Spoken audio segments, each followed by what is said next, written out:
सिरकनी इंद्र शोभन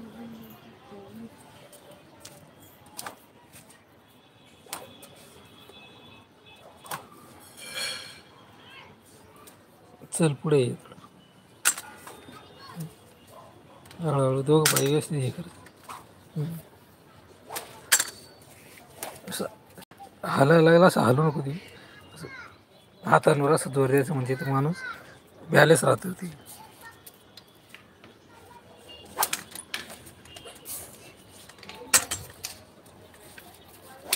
ए तिला एक बघ हा मध्ये पण नको ती घाण उडते अंगावर नको. ओ आई उचला ना. काय हे काय पडला भाकरीचा तुकडा इकडे ठेवला साईडला. चिमण्या वगैरे येतील खाऊन जातील.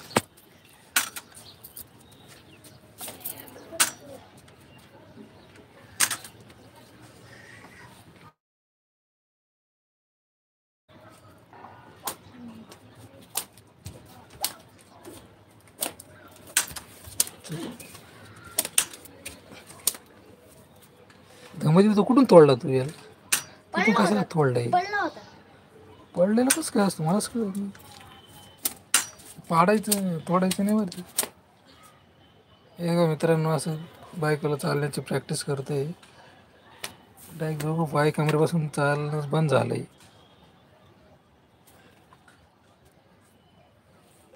अचानक गुडघे दुखत होते. गुडघे दुखण्याचा परिणाम डायरेक्ट कमरेपासून पाय चालणं बंद झालं डायरेक्ट. आता 6 महिने चालू झाले. 6 महिन्यापासून ट्रीटमेंट चालू आहे दवाखान्यात. आता थोडं थोडं प्रॅक्टिस होते चालायला. आधी तर जमत पण नव्हतं. उठता पण येत नव्हतं आणि बसता पण येत नव्हतं. ते मध्ये नको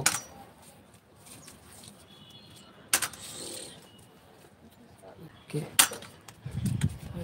हा तसं आधी ते तिकडं तर उचललाय तो पाय उचकलाय असं. हां खड्डे बिड्डे असल्यानं व्यवस्थित असं बॅलेन्स करून धर. असं हाताने असं दाबायचे. तर हे थांबा घाम पुसून घाम डोळ्यात जाईल. मित्रांनो असं कष्ट असते काय करावं.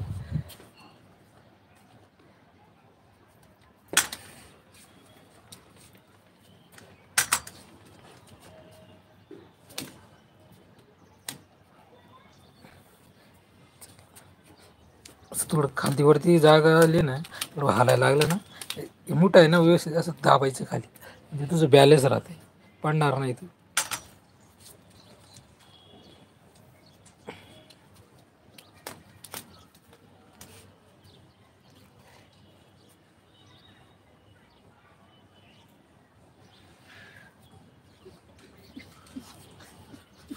कर प्रॅक्टिस चल.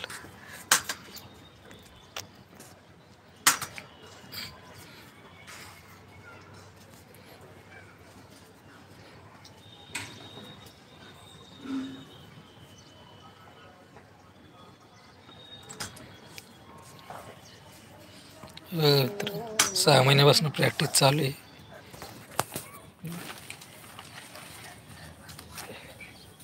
आधी तर चालता पण येत नव्हतं आणि काहीच नाही होत ते. अचानकच पाय गेले.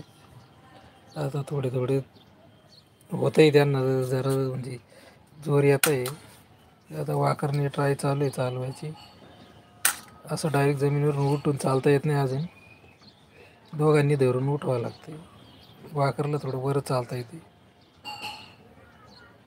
वाकरला आपण उठून उभं करून द्यायचं मग ऑटोमॅटिक चालतात ते.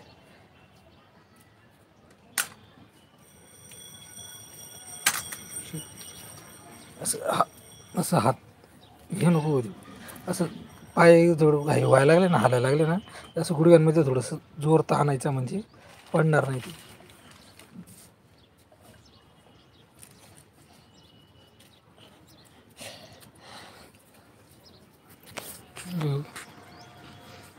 टायफॉइड आणलाय जाऊ बघू.